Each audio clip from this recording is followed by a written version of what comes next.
Nos encontramos con Miguel Vélez, escritor, guionista desde Polonia, para hablar de su novela Tres Reinas.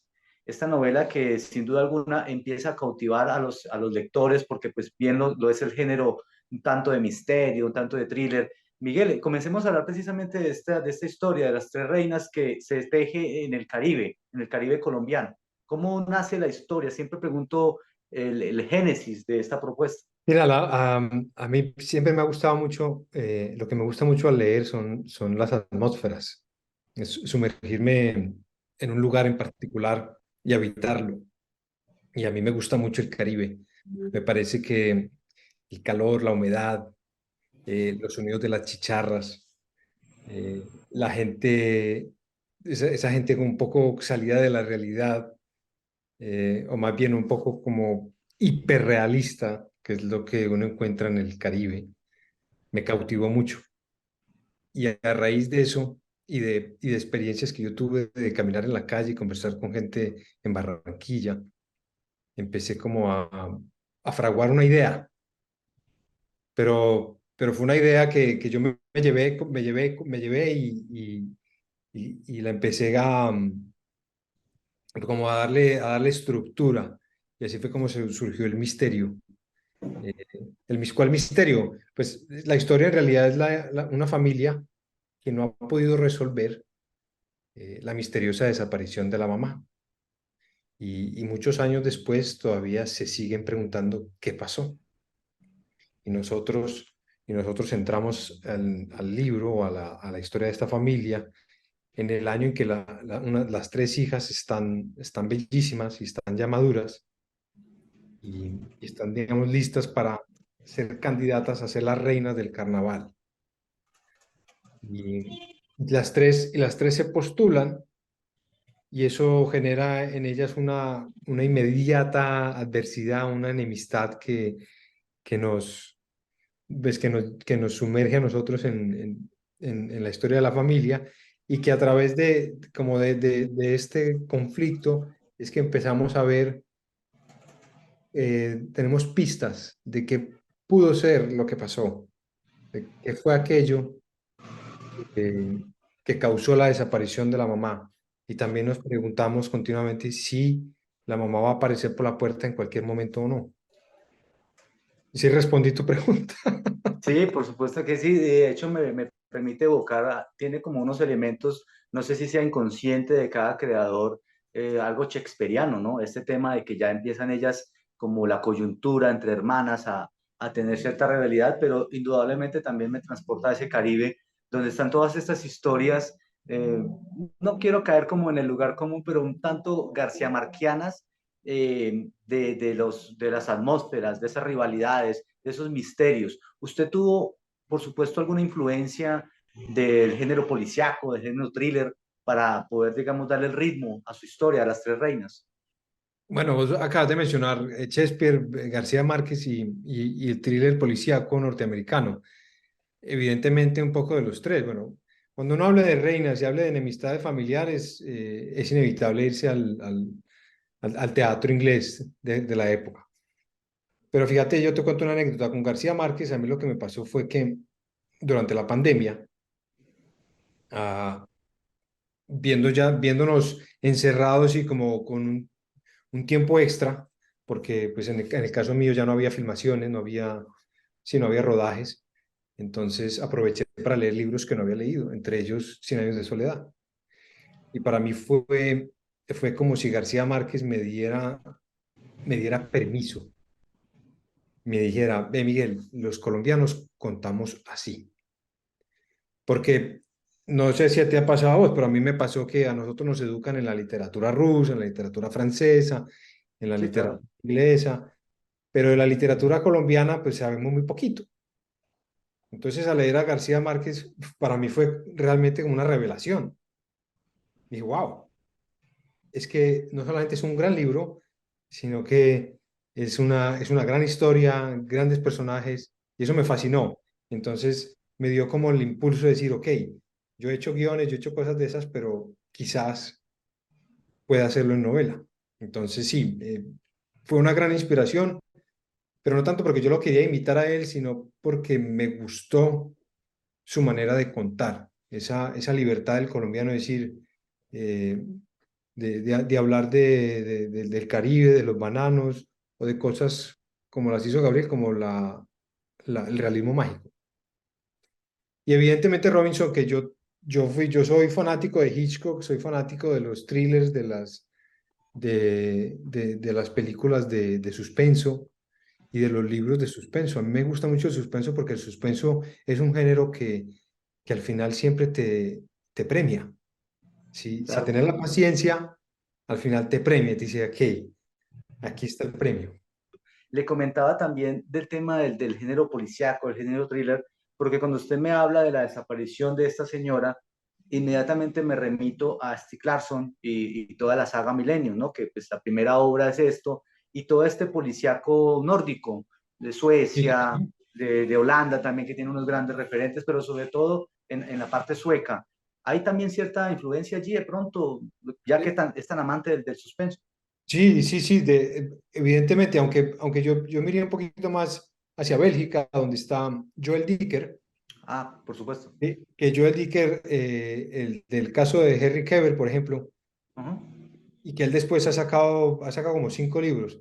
Y yo tuve una época en la que me leí uno tras otro, o sea, terminaba uno y mismo tenía que leerme el otro porque estaba fascinado con sus universos y con su manera de contar, que realmente es un genio de sacar plots y personajes nuevos, incluso ya casi el libro acabándose y aparece un personaje nuevo y no es forzado, funciona muy bien. Entonces sí, indudablemente ahí hay una influencia porque como escritor siempre estoy buscando maneras en cómo lo hacen otros autores con éxito. Miguel, usted es guionista, está inmerso en la escritura, pero desde otro ámbito. Yo he tenido también la oportunidad de compartir con algunos guionistas y hacer, digamos, algunos pequeños ejercicios y es totalmente distinto. Escribir un guión es como una estructura, como un andamio, no existe la prosa, es todo muy seco, pero ya pasar al tema de la narrativa, ¿qué tan difícil fue para usted? Porque empezar ya con los adjetivos, conjugar con los tiempos, pasados, presentes, en diferencia con un guión que todo es en constante presente. Y como le digo, no hay tanto adorno porque ese adorno ya se lo da la interpretación del director. Sí, fíjate que eso fue precisamente, esa descripción que acabas de hacer es precisamente lo que a mí me dio la libertad, porque el guión es como una cárcel. Ujú. Estás sometido al presente, a lo que se ve y a lo que se oye. Y aunque uno tiene que jugar con las palabras para evocar imágenes, uno no tiene la libertad de la prosa que tiene la novela. Entonces, por ejemplo, una de las cosas que a mí me liberó muchísimo fue poder contar algo que ya pasó, ¿sí? En el guión yo no puedo hacer eso, en el guión yo tengo que decir, está pasando. Entonces, Exacto. siempre el uso del lenguaje es ya, en este momento. Y eso para mí tiene una gran dificultad, ¿no? Yo no diría ni que el guión es más fácil ni que la novela es más fácil. Son distintos y los dos cuentan historias. Y creo que un gran guión es tan difícil de lograr como una gran novela. Pero en el caso mío, a mí me gustó el ejercicio porque fue liberador. Fue como, ok, me imagino que si uno, como un jugador de fútbol, ¿no? Yo jugué en este equipo, ahora quiero jugar en este otro. Sí, Entonces, por supuesto. Claro, pero entonces entonces se sintió usted más libre, pero usted ya se había enfrentado, perdón, a ejercicios narrativos, digamos, al tema de la prosa, cuento, relato, o siempre había sí, sido marcado con guión. yo había hecho cuentos, pero nunca había publicado nada porque los cuentos los había hecho más como ejercicios y como exploraciones, incluso para los mismos guiones. Antes de escribir el guión, yo escribía como la historia en una prosa, pero corta. Como una Y sinopsis. sí, como una sinopsis, aunque trataba de extenderme un poquito más como para darme más libertad de profundizar en el mundo. Y luego ya sacaba ese cuento y lo desglosaba para ponerlo en escenas para el guión. Fue liberador y también por otra cosa, Robinson, porque cuando yo termino la novela, yo se la puedo dar a alguien para que la lea y ya la puede disfrutar tal como es. En cambio, un guión, yo te doy un guión y vos no sabes qué hacer con eso. Sí, es complicadísimo empezar a encontrar la financiación. En una oportunidad hablando con Dago García, También hablaba de ese en comparativo porque el año pasado estrenó una novela que se llama Ok. La verdad sobre la verdad. Entonces nos decía él, pues por supuesto, un hombre pues mucho del cine, y decía, no, la libertad es total, aparte de los costos, ¿no? Nos hacía un ejemplo de que el tipo se levantaba, se aburría, iba a Nueva York, luego abordaba un vuelo a México y en 3 páginas había recorrido medio mundo, pero vaya pues haga eso en cine. Entonces me acordé mucho de Claro. lo que usted habla de que en la novela usted no necesita un ejército para contar una historia y esa también es parte de la libertad que usted exploró. Así es. Sí, sí, sí. Y quizás con la esperanza de que si la novela goce de algún éxito, de algún reconocimiento, que después eso me permita llevarla al cine. No lo sé, pero por lo menos es una historia que yo quería contar, que ya está contada en la novela, y que si da para más, bienvenido sea. ¿Cómo fue el proceso de construir toda esta estructura en la narrativa, teniendo en cuenta que es una novela, un thriller, un misterio, y es distinto al tema de una novela de pronto un poco más lineal, un poco más plana? Lo digo porque siempre hay pistas que hay que empezar a soltar. Es como una escritura por capas, como una filigrana, que bien usted lo decía ahorita con Joel Dicker, tiene giros, pero ese giro está conectado con algo que ya le habían mostrado a uno. O sea, un muy buen rompecabezas. ¿Qué tan difícil fue armar ese rompecabezas? Mira, Robinson, el rompecabezas, a mí me pasa una cosa y es que en mi infancia se hablaba de personas, ¿no? De un tal no sé quién y un tal no sé quién. Y que esas figuras o esos personajes no tenían respuestas claras. Ujú. Y a mí eso me creaba cierta ansiedad, no saber, como que no poder definir qué pasó o quién era la persona, o no poder acercarme a la persona y decirle, ve, contame más, porque los que me han contado cosas no me lo cuentan todo. Entonces yo me inspiraba como en ese sentimiento para, para profundizar en, digamos que en una vida que no viví, que no me tocó, pero que quería responderme.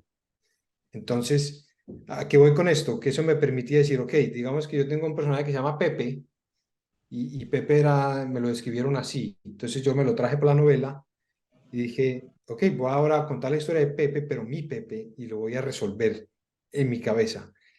Y lo hice a través de los personajes de la novela. Entonces era como jugando con cosas que ya había escuchado y que fui sí, dándole pies y cabeza en la novela.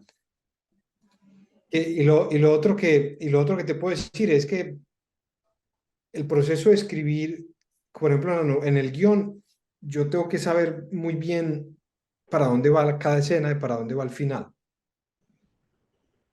porque si no, uno se pierde muy rápido, porque el guión es muy limitado en cuestión de escenas, ¿no? Uno tiene como máximo de 40 escenas, o más o menos, esa es la idea. En la novela no.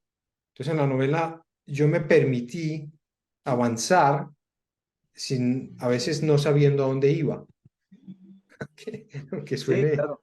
Sí, contraproducente. sí. Pero eso mismo como por ejemplo con Lila, que es la protagonista, que es la que nos narra. Entonces me fui con ella para que ella misma me fuera dando información que yo necesitaba para alimentar el misterio y para alimentar o para inventarme nuevos personajes o para saber para dónde iba esta historia de las tres reinas. Eso Entonces, también le permitió a usted explorar esa libertad entonces en los tiempos, porque sabemos muy bien que un guión, más o menos como entre los 25 y 30 minutos, ya empieza a generar el tema del punto de giro. No sé a cuántos tiempos está el midpoint, pero ya en la narrativa no tuvo que usted preocuparse por a tantas páginas tenía que tener un punto de giro. No, era total libertad, era un mundo nuevo. sí, era total libertad y y me lo tomé en serio eso de la libertad. Ya después digamos que terminado el manuscrito, la primera versión, pues eso es como una jungla y empieza uno a cortar y a pulir y a mejorar las frases, etcétera.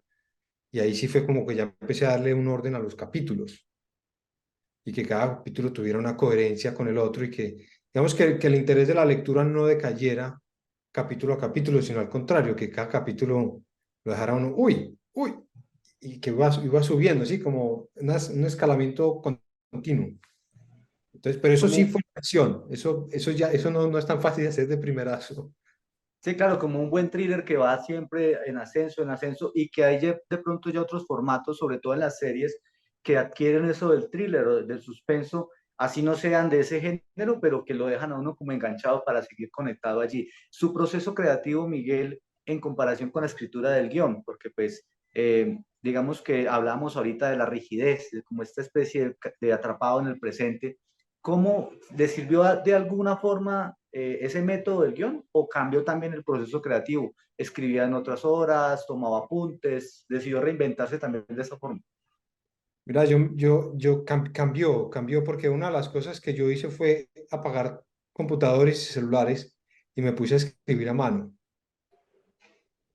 porque a diferencia del guión, porque el guión yo lo escribo mucho como con bullet points, como tan, tan, tan, y voy anotando ideas, y después esas ideas se pueden volver una escena o se pueden volver, digamos que una secuencia, etcétera.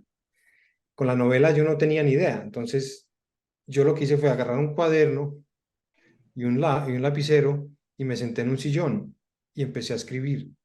Tun, tun, tun, tun, tun, tun. Y lo hice una vez como ejercicio y me gustó porque sentí que algo estaba fluyendo ahí. Entonces eso lo repetí después al día siguiente, a la misma hora, ¿no? Entonces empezaba, por ejemplo, a las 8 de la mañana y a las 12 del día terminaba. Y lo hice así 3 meses. Esa fue su disciplina total, casi militar, de 8 a 12, como algo, Sí, un régimen. exacto, un régimen. Y cuando terminé el último capítulo, eh, miré el cuaderno y dije, ah, bueno, esto está como gordito.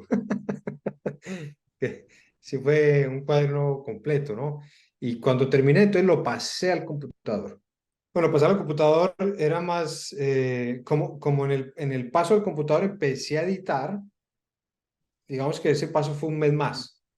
Ah, Digamos claro. que me iba, pues, digamos que página a página, entonces empezaba ya a editar, o algunas veces en la misma página que estaba pasando dije, ve, esto no me gusta, pero entonces lo cambiaba, pero ya en el computador. ¿Y eso qué me permitió, Robinson? Me permitió ver lo que había escrito, me permitió entenderlo desde afuera. Entonces, el proceso se hizo demasiado agradable. Fue una cosa maravillosa porque dice, ah, ok, yo tenía todas estas cosas en la cabeza, pero ya están ahí abajo. Y eso te permite ver como en un dron. Sí, claro, hermano, me sorprende mucho ese detalle y conocerlo, porque lo veo como un tanto artesanal, ¿no? Empezar a mano, escribirlo a mano, casi como, Sí. se puede decir como a la antigua, ¿no? Lo análogo, o sea, es algo bello, ¿no? Porque también poder saber que existe ese borrador a mano de la primera versión, pues, de las tres reinas. Es muy bonito, la verdad que me Y, parece un detalle muy poético. y lo estoy repitiendo. Lo estoy repitiendo porque como esa experiencia fue tan positiva, entonces, mira, hay otro factor que a mí me gustó mucho. Es que cuando uno está en el computador, uno tiene mucha urgencia de corregir, Ujú. ¿no? Te aparece esa línea roja o la línea azul o no sé qué. Y eso es estresante porque uno no quiere ver una página llena de errores, Sí. ¿no? Como seres humanos queremos ver una página limpia. Ujú. Entonces, cuando lo hago a mano, a mí el cuaderno no me brilla, no me pita, no hace nada. El cuaderno es un cuaderno. Entonces, eso me permite hacerlo completamente libre y seguir y seguir y seguir. Y que ya después, ahora sí, cuando yo lo voy a pasar al computador, ahí sí corrijo. Pero en el momento de escribirlo no tengo que preocuparme más que por escribir. No todos los viajes son en autopistas de 8 carriles, también hay viajes, digamos, de caminos de herradura. ¿Qué fue en este viaje lo más complicado? Porque me imagino que no todo fluyó a la perfección. Hubo momentos de estancamiento creativo donde no le daba una idea, donde no podía avanzar. Quizás el automóvil de la creación estaba atascado en un pantano. ¿Qué fue lo más complejo del proyecto como tal, donde usted casi que le tocó pedir ayuda de pronto, no sé? Mira, lo más complejo ha sido el proceso de publicación. No tanto el de la escritura como tal. No, de hecho la escritura, cuando yo me senté a escribir las tres reinas salieron. Esa, digamos que esa ha sido hasta ahora mi mejor experiencia escribiendo algo, porque fue la más, yo no, la palabra fácil no es la indicada, pero fue la más orgánica. Ujú.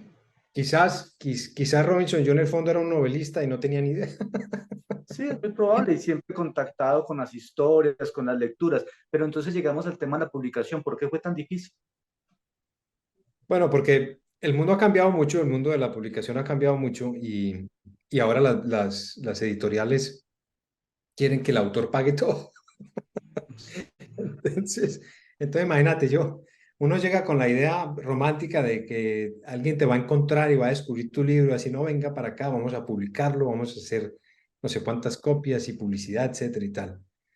Y, y no, es todo lo contrario, es como, ok, nos encantó tu libro, pero hay que pagar 15 millones de pesos de edición y hay que pagar no sé qué. Y entonces empecé yo a ver eso como, wow, o sea, porque además los porcentajes en el mundo editorial siempre son iguales, ¿no? Es el 10% lo que le dan al autor. Ujú. Y eso es en Colombia y eso es en China y bueno, en China no, en Estados Unidos y en Europa es el 10%. Habrá algunos que ofrezcan un poquito más, dependiendo pues de la magnitud de la empresa, pero esa es como la usanza.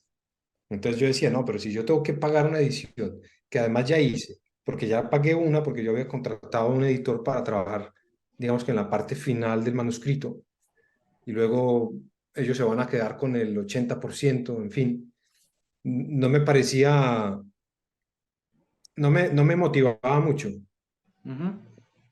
como la parte del negocio del libro. Ah, porque además se esperaba que yo como autor también hiciera promoción, ¿no? Que el autor tenga unas super redes sociales, que el autor sea súper hábil para comunicarse con las masas. En fin, un montón de vainas que eran más y más trabajo para mí y más inversión para mí. Entonces yo busqué varias y tuve contacto con varias editoriales. De hecho, estuve muy cerca de firmar con una chilena española, eh, pero también al final en el contrato me detuve. Dije, no, pero esperen, señores, ya no vivimos ya no estamos en los años 80. Pues, lo que ustedes me están planteando es para un mundo que no tiene internet. O sea, Claro. porque ellos decían, no, es que vamos a darte reportes sobre el libro cada año. Y siempre, pero de esa manera es imposible uno poder cambiar de estrategia o poder cambiar de mensaje o cambiar de sinopsis. No hay tanta inmediatez, claro, no hay tanta forma de estar cercano. Me sorprenden ya dos cosas entonces. Primero, escribir el libro a mano, no me lo esperaba, le repito. Y segundo, esta parte, pensaba que sus obstáculos habían sido un poco más en la producción, en la realización del proyecto como tal, en la parte creativa. Pero sí, tiene razón usted, Miguel, el mundo ha cambiado y pues sin duda alguna el mundo editorial también. Entonces, al final, ¿cómo pudo llegar a un buen puerto? Bueno, ya me pasé, me pasó evaluando los pros y los contras de lo que estaba ahí, digamos que lo que tenían en la mesa. Y al final mi decisión fue la autopublicación, porque estuve analizando autores que, que me gustan, que han autopublicado y que hablaban pues del proceso y de por qué habían llegado a la decisión de seguirlo haciendo. De hecho, uno de ellos se llama Ted Goya, que es un autor que, que él sobre todo él escribe sobre música, pero él escribe para Substack, que es una plataforma de suscripción. Entonces uno se suscribe y uno puede leer los artículos de Ted Goya. Y él decía, ya no tiene sin ningún sentido entregarle el material a una editorial. Eso dice Ted Goya, obviamente, ¿no? Sí, claro. Pero a mí lo que me convenció de, por ejemplo, el mensaje de Ted Goya es que yo puedo escribir lo que quiera, como quiera, cuando quiera, y se lo puedo dar directamente a mis lectores. Ujú. Yo no tengo no tiene por qué llegar Time Magazine a decirme, no, es que este párrafo no me gusta porque alarga mucho el artículo. Si yo quiero hablar de eso en mi artículo. Entonces, eh, obviamente Ted Goya es muy bueno, es un tipo muy exitoso que ha escrito en muchos otros lugares y muchas revistas, etcétera. Pero, pero él hablaba mucho como de esa conexión directa con tus lectores. Y también, Robinson, de mi experiencia con la película, lo que me pasó con la distribución fue que en el momento en que yo firmé contrato de distribución, yo perdí el control. Entonces yo ya no me podía asegurar de, hombre, ve, en Colombia tengo que ponerla en Colombia, tengo que ponerla en Polonia, tengo que ponerla no sé, en cualquier mercado. Entonces la gente, durante la distribución, mucha gente vino conmigo, ve, ¿dónde puedo ver tu película? Y yo digo, no, es que todavía no la puedes ver porque vos vivís allá y la película solo está aquí. Claro, claro. Entonces, Hay algo que atraviesa esto, Miguel, y es totalmente implícito, y es el tema entonces de la libertad, ¿no? Que primero empezamos a hablar de que el guión es como una cárcel, por decirlo así, del presente, luego hablamos de la libertad de escribirlo a mano, de la libertad que usted experimentó al momento de también, digamos, salirse un poco de la estructura de lo que, como se escribe un guión, y ahorita estamos hablando de la libertad de publicar y por completo atraviesa casi que desde el origen hasta el final la así publicación. La es. libertad está ahí trazada dentro de esta obra. Sí, sí, es romper las amarras. De hecho, en mi canal de YouTube, mi canal de YouTube se llama MJ Vélez sin permiso.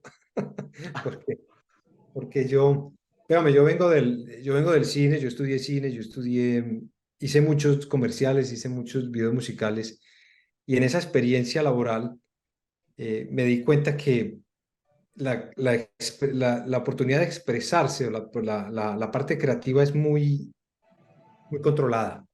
Claro, total, Pero totalmente. no solo eso, sino que además, si vos querés hacer algo en cine, necesitas un ejército.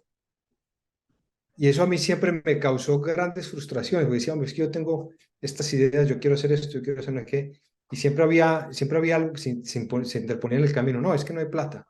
No, es que no se puede filmar en tal lugar. No, no se puede. Cámbiale el final, cámbiale el comienzo, este Sí. personaje. Está uno filmando, no, reescriba la escena. Sí, Entonces, claro, totalmente.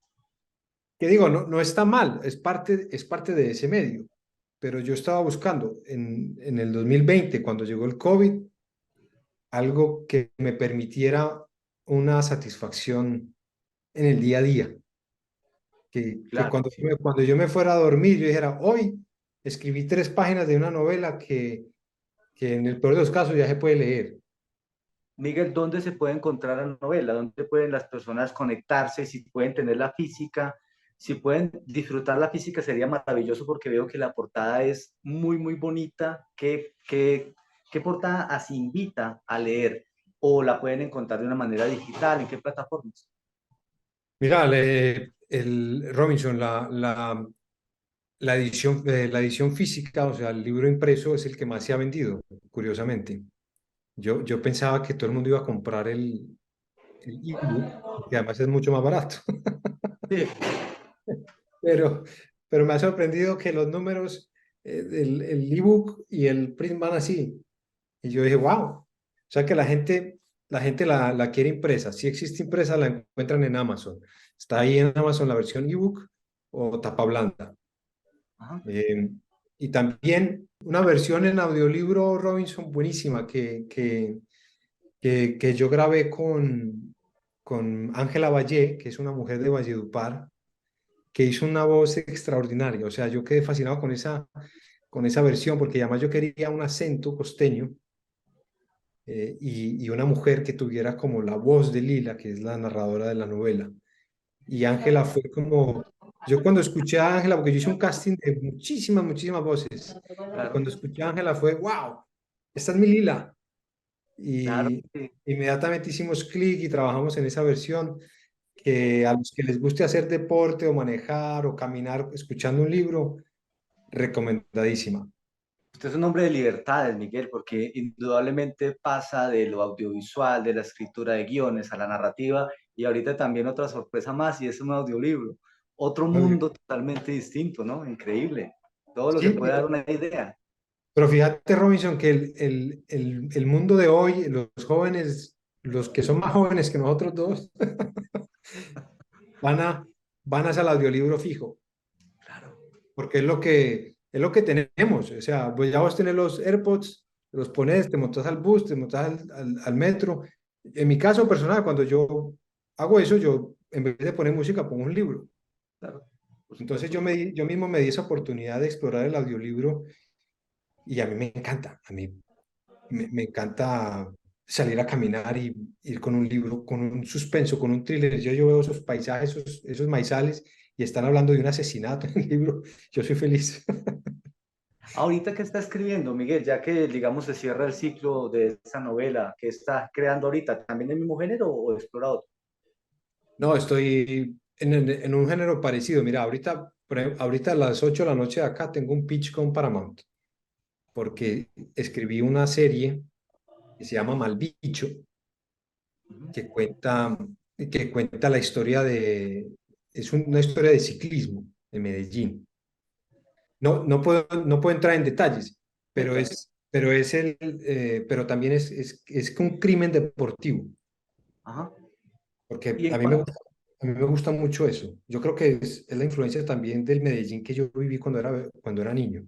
claro, y en cuanto a narrativa, ¿hay algún proyecto literario también? Porque estamos hablando de esto, que es un guión, pero en narrativa, una novela o algo de cuentos. Sí, bueno, también tengo una novela ya, digamos que en primer draft, es una historia de amor que combina un poco como la guerra la guerra en Ucrania o sea, un soldado polaco que se enamora de una ucraniana Ujú, y, y llega a la guerra de Putin y ujú. entonces tiene como esos elementos pues sí, de guerra, de violencia y amor. Hablamos de pronto ya para terminar de que se puede conseguir la novela en plataformas, en Amazon, me imagino, sería una. En Amazon, luego el audiolibro está en Google, en Scribd, en Apple, en Audible, en esas plataformas. Me pueden buscar en Miguel J. Vélez en Instagram. Ahí yo suelo poner links e información concreta Ok. de dónde está la novela. De todas maneras, la gente cuando entra a Amazon pone Las Tres Reinas, MJ Vélez y, y los lleva ahí donde está el libro para conseguirlo impreso o en ebook. Miguel, es un gusto hablar con usted. Se aprende mucho, se disfruta, también se viaja, porque yo digo que el tema de las historias es para viajar, llámese cine, llámese literatura, lo que sea, pero también saber cómo se crea una historia es otro viaje aparte, también, por supuesto, lleno de sorpresas. No, Robinson, no, el placer es mío, hermano, y muchas gracias por darme este espacio No, para contar mi experiencia. Y ojalá que la gente se totalmente. anime No, yo a sé que sí, la gente se leerla. animará a encontrar las tres reinas, a disfrutarla, a vivirla y a viajar, por supuesto, y a esperar a ver cómo pueden seguir disfrutando de otras de sus novelas. Nuevamente, muchas gracias por su tiempo allá en Polonia, que le vaya muy bien en ese pitch y estamos pendientes a ver de qué se viene también con otros proyectos cinematográficos. Vale, muy bien, Robinson, muchas gracias. Hasta luego.